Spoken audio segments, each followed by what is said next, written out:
ආයිබෝවන් දුවේ පුතේ මම අද සාකච්ඡා කරන්නේ 2023 ඔලෙවල් මැත්ස් පේපර් එකේ තියෙන දෙවෙනි කොටසේ තියෙන හතරවෙනි ගාන. දෙවෙනි කොටසේ කොටසේ තියෙන හතරවෙනි ගාන මේ ගාන ඇවිල්ලා තියෙන්නේ සමගාමී සමීකරණ වලින්. ඉතින් ගොඩක් දරුවෝ මේ ගාන හදන්න උත්සාහ කරනවානේ. සමගාමී සමීකරණ වලින් හදන්න තියෙන ඉතින් සමගාමී සමීකරණ දෙක විසඳලා ඒ අගයන් දෙක හොයන්න තියෙනවා. ඊට පස්සේ ඒකෙන් මොනවා හරි ප්‍රශ්නයක් එනවා. ඉතින් ගොඩක් වෙලාවට මේකෙදී මේ විස්තරයක් දෙනවා මොනවා හරි කතාවක් දීලා අන්න ඒකින් තමයි ඔයා සමගාමී සමීකරණ දෙක ගොඩ නගන්න ඕන. එහෙම සමගාමී සමීකරණ දීලා ඒක උත්තර අහන්නේ නැහැ. එහෙනම් අපි මේක ප්‍රවේශමෙන් කියවලා මේ සමගාමී සමීකරණ දෙක ගොඩ නගා ගන්න ඕන. ඉතින් මේකෙදී දරුවෝ ඔක්කොම මේ මුළු ගාන සම්පූර්ණයෙන්ම කියවන්න. එකපාරක් බැරි නම් දෙපාරක් හරි කියවලා ෂෝට් නෝට් දාගන්න. ඊට පස්සේ මේ සමගාමී සමීකරණ දෙක ගොඩ නගලා ගමු. හරි මම ඔන්න ගාන කියවනවා. එක්තරා පාසලක 10 ශ්‍රේණියේ සහ 11 ශ්‍රේණියේ සිසුන්ට පොත් සහ පෑන් පරිත්‍යාග කරන ලද්දේ පහත පරිදි 10 ශ්‍රේණියේ සිසුවෙකුට පොත් 6ක් සහ 11 ශ්‍රේණියේ සිසුවෙකුට පොත් 8ක් දෙනවා. 10 ශ්‍රේණියේ සිසුවෙකුට පොත් 6යි 11 ශ්‍රේණියේ සිසුවෙකුට පොත් 8ක් බැගින් මුළු පොත් 516යි. ඒතර 10 ශ්‍රේණියේ එක්කෙනෙකුට පොත් 6යි නම් මුළු පොත් ගාන හොයන්න 6 ගුණ කරන්න ඕන 10 ශ්‍රේණියේ සිසුන් ගානේ. ඒකට එකතු කරන්න 11 ශ්‍රේණියේ සිසුවට 8ක් හම්බ වෙනවා. ඒක ගුණ කරන්න ඕන 11 ශ්‍රේණියේ සිසුන් ගානෙන්. එතකොට ඔක්කොම එකතු කරාම 516ක් එන්න ඕන. ඒ වගේම තමයි ඊළඟට කියලා තියෙනවා 10 ශ්‍රේණියේ සිසුවකට පෑන් 3ක් හා 11 ශ්‍රේණියේ සිසුවකට පෑන් 5ක් බැගින් මුළු පෑන් 300ක්. 10 ශ්‍රේණියේ සිසුන් ගාන x ලෝ. අන්න 10 ශ්‍රේණියේ සිසුන් ගාන x කියලා ගන්නවලු. ගානන x මේ විදිහට ලියාගත්තාම ලේසියි. ඊට පස්සේ කියනවා 11 ශ්‍රේණියේ සිසුන් ගණන y කියලා ගන්න. ඔන්න ගන්න ඕන දෙක. එහෙනම් අපි බලමු පොත් සඳහා සමීකරණයක් ලියලා. එතකොට මේ විදිහට පෑන් සඳහාත් එකක් ලියවම සමගාමී සමීකරණ දෙක එනවනේ. සමගාමී සමීකරණ යුගලක් ගොඩනගා ඒවායේ විසඳීමෙන් 10 ශ්‍රේණියේ සිසුන් සංඛ්‍යාවත් 11 ශ්‍රේණියේ සිසුන් සංඛ්‍යාවත් වෙන වෙනම සොයන්න. ඒ කියන්නේ ওই දෙක විසඳලා x හා y හොයන්න කියලා කියන්නේ. එහෙනම් අපි සමීකරණ දෙක ගොඩනගා ගමු. 10 ශ්‍රේණියේ සහ 11 ශ්‍රේණියේ සිසුන්ට 10 ශ්‍රේණියේ සිසුවකට පොත් 6ක්. පොත් 6ක් එක්කෙනෙක්ට 6යි. එහෙනම් සිසුන් x ප්‍රමාණයක් ඉන්නෝ නම් පොත් ගාන 10 ශ්‍රේණියේ සිසුන්ට මුල දෙන මුළු පොත් ගාන 6 ගුණ කරන්න ඕන සිසුන් ගානෙන් x වලින්. එක්කෙනෙකුට ලැබෙන පොත් ගාන ගුණ කරන්න 10 ශ්‍රේණියේ ඉන්න මුළු ළමුන් ගාන x. ඒකට එකතු කරන්න 11 ශ්‍රේණියටත් දැන් පොත් දෙනවලු 11 ශ්‍රේණියේ ඉන්න ළමයි y ප්‍රමාණයක් එක ළමයෙකුට දෙනවා 8ක්. එහෙනම් 11 ශ්‍රේණියට ලැබුණු මුළු පොත් ගාන හොයන්න 8 ගුණ කරන්න ඕන y වලින්. එතකොට මේ 10 ශ්‍රේණියට ලබා දුන් මුළු පොත් ගාන මේ 11 ශ්‍රේණියට ලබා දුන් මුළු පොත් ගාන එහෙනම් ওই දෙක එකතු වුණාම මුළු පොත් ගාන එනවා 516ට. මේක පළවෙනි සමීකරණය. ඔන්න එකක් හරි. ඊළඟට පෑන් ගමමු. පෑන් 10 ශ්‍රේණියේ සිසුවෙකුට පෑන් 3යි. 10 ශ්‍රේණියේ එක්කෙනෙක්ට පෑන් 3ක් හම්බ වෙනවා. 10 ශ්‍රේණියේ ඉන්නවා ළමයි x ප්‍රමාණයක්. එහෙනම් ඔක්කොටම x ලැබිච්ච ප්‍රමාණය 3 ගුණ කරන්න ඕනේ x වලින්. ඇයි එක්කෙනෙක්ට 3යි ඒ වගේ x ප්‍රමාණයක් ඉන්නේ. එහෙනම් 3 ගුණ කිරීම x. එකතු කරන්න 11 ශ්‍රේණියේ පෑන් 5ක් හම්බ වෙන එක්කෙනෙක්ට 5යි. 11 ශ්‍රේණියේ ඔක්කොම ඉන්නවා y ප්‍රමාණය. එහෙනම් 5 ගුණ කරන්න ඕන y වලින්නේ. ඒතර මුළු පෑන් ප්‍රමාණය එනවා 5y. ඔන්න 10 ශ්‍රේණියේට දෙන පෑන් ගාන 3x 11 ශ්‍රේණියට දෙන පෑන් ගාන 5y. ওই දෙක එකතු වුණාම 300ට සමාන වෙන්න ඕන. ඔන්න දෙවෙනි සමීකරණය. ඔන්න සමගාමී සමීකරණ දෙක ගොඩනගලා ඉවරයි. ඒතකොට මෙතෙන්ට හැදුවා ළමයට ලකුණු යම් ගානක් ලැබෙනවා. ඊට පස්සේ මේ x හා y හොයන්න කියලා කියන්නේ. සමීකරණ දෙක විසඳන්න. ඉතින් අපිට පුළුවන් මේකේ මේ දැන් සමීකරණ සමගාමී සමීකරණ දෙකක් විසඳද්දී සංගුණකය සමාන වෙන්න ඕනේ කාගේ හරි. දෙන්නම එකපාර හොයන්න බෑ. x හරි y හරි කවුරු හරි එක්කෙනෙක් අයින් කරන්න. ඉතින් අයින් කරන එක්කෙනාගේ සංගුණකය සමාන වෙන්න ඕන. ඉතින් සමාන නැත්නම් අපිට සමාන කරගන්න පුළුවන්. සමහර වෙලාවට එක සමීකරණයක් විතරක් ගුණ කරලා සමාන කරන්නත් පුළුවන්. එහෙම කරගත්තා නම් ලේසි. දෙකම ගුණ කරලා සමාන කරන්න වෙන අවස්ථාවක් තියෙනවා. දැන් මේකේ අපිට x අයින් කරන්න නම් x කි සංගුණකය සමාන කරන්න වෙනවා එහෙනම් මේ දෙවෙනි එක විතරක් දෙකෙන් ගුණ කරා නම් හරි 3x දෙකෙන් ගුණ කරාම 6x එනවනේ. හැබැයි කවුරු හරි y සමාන කරන්න ගියොත් 8 5න් ගුණ කරලා 5 8න් ගුණ කරන්න. එතකොට අමාරුයි නේ දෙකම ගුණ කරන්න වෙනවනේ. අපි මේකෙදි x සංගුණයක සමාන කරන්න ඕන නිසා දෙක ගුණ කරනවා දෙකෙන්. එතකොට දෙක දෙකෙන් ගුණ කරනවා කියන්නේ මේ දෙවෙනි සමීකරණයේ සියලුම ඒවා දෙකෙන් ගුණ කරනවා. පද සියල්ලම දෙපැත්තෙම තියෙන සියල්ලම දෙකෙන් ගුණ කරන්න. 3x දෙකෙන් ගුණ කරාම 6x එකතු කිරීම 5y දෙකෙන් ගුණ කරාම 10y සමානයි 300 දෙකෙන් ගුණ කරාම 600යි. එතකොට මේක තමයි අලුතෙන් හදාගත්ත සමීකරණය තුන්වන සමීකරණය. දැන් අපිට මේ 1යි 3යි තමයි ගන්නේ සංගුණකයේ සමානයි සංගුණකයේ සමානයි මේ දෙන්නගේ 6ix 6ix ලකුණත් සමාන දෙන්නම ධන. ඔන්න මතක තියාගන්න සමගාමී සමීකරණවල සංගුණකයේ සමානයි ලකුණත් සමානයි නම් සමීකරණ දෙක අඩු කරයි. ඒ කියන්නේ දෙන්නම ධන හෝ දෙන්නම ඍණ නම් සමීකරණ දෙක අඩු කරනවා. සංගුණකයේ සමානයි ලකුණු සමානයි. සංගුණකයේ සමානයි ලකුණු අසමානයි නම් සමීකරණ දෙක එකතු කරන්න. ඒ කියන්නේ ධනයි ඍණයි ආව හරි ඍණයි ධනයි ආව සමීකරණ දෙක එකතු කරන්න. එතකොට කපල යනවා ඒ දෙන්න නැති වෙලා යන.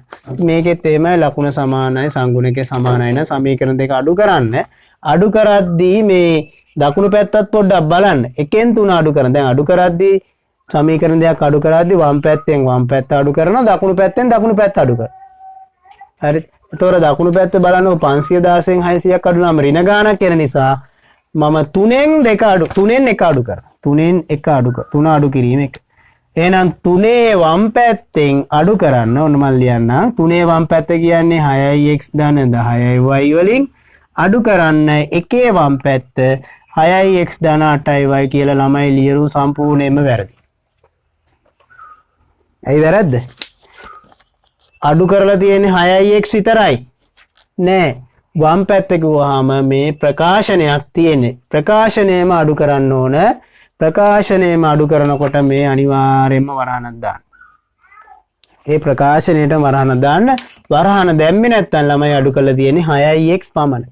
එතකොට ඉතින් වැරදි. හරිද? හොඳට මතක තියාගන්න අඩු කිරීමේදී අනිවාර්යෙන් වරහන් දාන්න. එකතු කිරීමේදී නම් අවශ්‍ය නැහැ. එකතු කිරීමේදී වරහන් දාන්න අවශ්‍ය නැහැ. අඩු කිරීමේදී අනිවාර්යෙන් දාන්න නැත්නම් එතනින් වැරදි. සමානයි දකුණු පැත්තෙන් දකුණු පැත්ත අඩු කරන්න 3 දකුණු පැත්ත 600 අඩු කරන්න 2 දකුණු පැත්ත 516. හරි එතකොට මෙතන වරහන ඉවත් කරන්න ඍණෙන් වැඩි කරලා 6x ධන 10y ඍණ 6x ඍණ 8y කියන්නේ ඍණ එකෙන් ගුණ කරන්න ඕන මෙතන වරහනේ තියෙන පද දෙකම. එතකොට ඍණ මෙතන ර්ණ එකක් නේ තියෙන්නේ ඍණ 6x ඍණ 8y සමානයි 600න් 516ක් අඩු කරන්න එනවා 84ක් නේ 84යි 10න් 6ක් 4යි එතන එනවා 9 9 එකක් 8 84. දැන් මේ 6x කපල යනවනේ 10y වලින් 8y කියන්නේ 2y 2y සමානයි 84යි බෙදන්න 2කින් y සමානයි 42. එහෙනම් y වලගේ 42ක් එනවා. y කියන්නේ 11 ශ්‍රේණියේ සිසුන් ගාන 42. ඒතර මේ ආපු y වල සමානයි 42 මොකක් හරි සමීකරණයකට ආදේශ කරන්න. 1ට 2ට හෝ 3ට ආදේශ කළා අපිට x වලගේ හොයන්න පුළුවන්. මම 2ට ආදේශ කරනවා. 2ට ආදේශය 2ට ආදේශ කරාට පස්සේ මෙතන සමීකරණේ 3x ධන 5y සමානයි 300යි නේ. එතකොට y වෙනුවට 42 දාලා ආදේශ කරන්න 3x ධන 5 ගුණ කිරීම 42 සමානයි 300. 5 වරක් 42 ගන්න ඊට පස්සේ 300න් ඒක අඩු කරා නම් හරි. 5 වරක් 42 කියන්නේ 210යි නේ. 210ක් කියනවා. එතකොට ළමයි 90ක් ඉන්නෝ නේද බලමු. 3x ධන 5 වරක් 2 10න් බිංදුව එකක් ඉතිරි 20 210 සමානයි 300ට 3x සමානයි 300න් 210 කරනවා 90යි බෙදන්න 3න් x සමානයි 10යි. අනේ sorry 30යි. 10 ශ්‍රේණියේ ළමුන් 30යි 11 ශ්‍රේණියේ ළමුන් ඉන්නවා 42.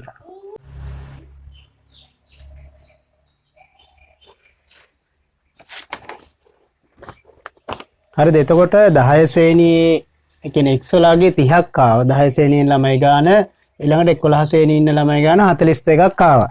දැන් මේ දෙන්න එකතු කරාට පස්සේ අපිට එනවා 72ක්. මුළු ළමයි ගාන 72යි. ඊට පස්සේ බලන්නකො මේකේ දෙවෙනි කොටස පොත් සහ පෑන් බෙදා දීමට යෝජිත වෙනත් පාසලක දැන් ඔන්න වෙනත් පාසලක් ගැන මේ කියන්නේ. 10 සහ 11 ශ්‍රේණිය වල සිටින මුළු සිසුන් සංඛ්‍යාව ඉහත පාසලේ එම ශ්‍රේණිය වල සිටින මුළු සිසුන් සංඛ්‍යාවට සමානයිලු. එහෙනම් වෙනත් පාසලක 10 11 ඉන්න මුළු සිසුන් ගාන ඒත් 72යි. දැන් කියන එක තේරෙනවනේ. දැන් මේ පාසලේ වගේ තමයි වෙනත් පාසලේ 10 ශ්‍රේණිය සහ 11 සිටින මුළු සිසුන් ගාන 70යිලු. අරකටම සමානයිලු. නමුත් මේ 10 ඉන්න ළමයි ගාන 11 ඉන්න ගානයි වෙනස් කියලා කියනවා. අන්න බලන්න ඊට පස්සේ කියන එක සමානුවද 10 ශ්‍රේණියේ සිටින සිසුන් සංඛ්‍යාව මෙන් දෙගුණයක් 11 ශ්‍රේණියේ සිටිනවලු. ඒ කියන්නේ 10 ශ්‍රේණිය අපි තුම x ගානක් ඉන්නවා 11 ශ්‍රේණියේ වගේ දෙගුණයක් ඉන්න 2x. 10 ශ්‍රේණියේ සිටින සිසුන් ගාන වගේ දෙගුණයක් 11 ශ්‍රේණියේ ඉන්නවලු. මම 10 ශ්‍රේණියේ a කියලා. එතකොට 11 ශ්‍රේණියේ ඉන්නවා 2a. x කියලා ගත්තේ නෑ. අතනත් උඩ x තියෙන නිසා. එතකොට මට කියන්න මේ 10 ශ්‍රේණියේ 11 ශ්‍රේණියේ සිටින මුළු සිසුන් ගාන කීයක් වෙන්න ඕනද? අර පාසලේ මේ පාසලේ වගේ තමයි නම් 72ක් වෙන්න ඕනේ. ඒ කියන්නේ a ධන 2යි a සමාන වෙන්න ඕනේ 72කට. එහෙනම් මට කියන්න 3යි a සමාන 72යි 3ෙන් බෙදන්න a සමාන 72 3ෙන් බෙදන්න 3 වරක් 2යි 3 වරක් 24 නේ. එතකොට a කියන්නේ 24. ඒ කියන්නේ 10 ශ්‍රේණියේ ඉන්න ඕනේ එහෙනම් 24ක්. ඒ වගේ දෙගුණයක් තමයි 11 ශ්‍රේණියේ. එහෙනම් 24 ඒව දෙගුණයක්. a කියන්නේ 24යි 24යි 48යි. එහෙනම් වෙනත් පාසලක 10 ශ්‍රේණියේ ඉන්නවා 24ක් 11 ශ්‍රේණියේ ඉන්නවා 24 ඒවා දෙකක් 48යි. ඔය දෙන්න එකතු කරාම 78ක් එන්න ඕන. 78ක් එනවනේ. sorry 72ක් එන්න ඕන. 72ක් එනවා. ඉතින් ඔන්න බලන්න ඔය අපි වෙනත් පාසලක 10 ශ්‍රේණියේ ළමයි ගාන 11 ශ්‍රේණියේ ළමයි ගානයි හොයාගත්තා. ඊට පස්සේ කියනවා මෙම පාසලටද පෙර පරිදිම පොත් සහ පෑන් බෙදා දීම සඳහා පොත් 12ක් වැඩිපුර අවශ්‍ය බව පෙන්වනවා. ඒතර මේ අනිත් පාසලට පොත් බෙදා දුන්නාට පස්සේ වැඩිපුර පොත් 12ක් අවශ්‍ය බව පෙන්වන්න කියලා තමයි කියන්නේ. අපි බලමු කොච්චර වැඩිපුර පොත් ගානක් අවශ්‍ය වෙනවද කියලා. මම මේක මෙතනින් හදන්නම්. එහෙම නැත්නම් මම මේක මකලා දාන්නම්. ඔයාලා සටහනක් දාගන්න. හරිද? එහෙනම් අපි බලමු 10 ශ්‍රේණියට පොත් කීයක් ඕනද කියලා අපිට එකපාරම හොයන්න පුළුවන්. එහෙනම් වෙනත් පාසලකට අවශ්‍ය මුළු පොත් ගාන හොයමු. 10 ශ්‍රේණියේ ළමයි 24ක් ඉන්නවා. එක ළමයෙකුට පොත් කීය ගානද දෙන්න ඕන? දැන් මේ විදිහටම පොත් ටික බෙදන්න හදන්න. ඔය කියන්නේ 10 ශ්‍රේණියට පොත් කීයක් දෙනවද? 10 ශ්‍රේණියේ සිසුවල පොත් 6ක්. ඉතින් මේ විදිහටම තමයි මේ වෙනත් පාසලෙත් බෙදන්නේ. ඒකට එකතු කරන්න බලමු 11 ශ්‍රේණියේ ඉන්නවා 48ක්. 11 ශ්‍රේණියේ එක්කෙනෙකුට දෙන්න ඕන කීයක්ද? 11 ශ්‍රේණියේ සිසුවට පොත් කීයක්ද? 8ක්. එහෙනම් මේක 8ෙන් ගුණ කරන්න. 48 8යි. 11 ශ්‍රේණියේ 48ක් ඉන්නවා. එක්කෙනෙකුට 8යි නම් 11 ශ්‍රේණියට දෙන්න ඕන මුළු ගාන හොයන්න 48 8ෙන් ගුණ කරනවා. 10 ශ්‍රේණියේ 24ක් ඉන්නවා. එක්කෙනෙකුට 6ක් දෙන්න ඕන. එහෙනම් 24 6ෙන් ගුණ කරා නම් 10 ශ්‍රේණියට ඕන පොත් ගාන එනවා. දැන් මේ ටික ගුණ කරලා එකතු කරලා බලමු. 6 වරක් 4 24න් 4 දෙකක් ඉතිරි. 6 වරක් 2 12 2යි 14. 147ට එකතු කරන්න. මෙතන 8 වරක් 8 64න් 4 6ක් ඉතිරි. 8යි 16යි 32යි 32යි 6යි 38. 384යි 144 එකතු කරන්න. 4යි 4යි 8යි 8 4 12න් 2 එකක් ඉතිරි. 3යි 4යි 1යි 528ක් එනවා. එහෙනම් වෙනත් පාසලක 10 ශ්‍රේණිය සහ 11 ශ්‍රේණිය ළමයින්ට පොත් 528ක් ඕන ඔය කියන විදියට බෙදුවා. එතකොට බලන්න ඔය කියන විදියට බෙදුවොත් කලින් පාසලේ මේ කියන්නේ මේ පාසලේ 516ක් ඕනනේ. දැන් මේ කීයේ පාඩ මේ ගානේ කියන පාසලේ පොත් ඔක්කොම 516ක් ඕන. වෙනත් පාසලක ඔය කියන විදියට බෙදුවොත් 528ක් යනවා. එහෙනම් වැඩිපුර පොත් ගාන අවශ්‍ය කොච්චරද කියලා බලන්න නම් වැඩිපුර අවශ්‍ය පොත් ගණන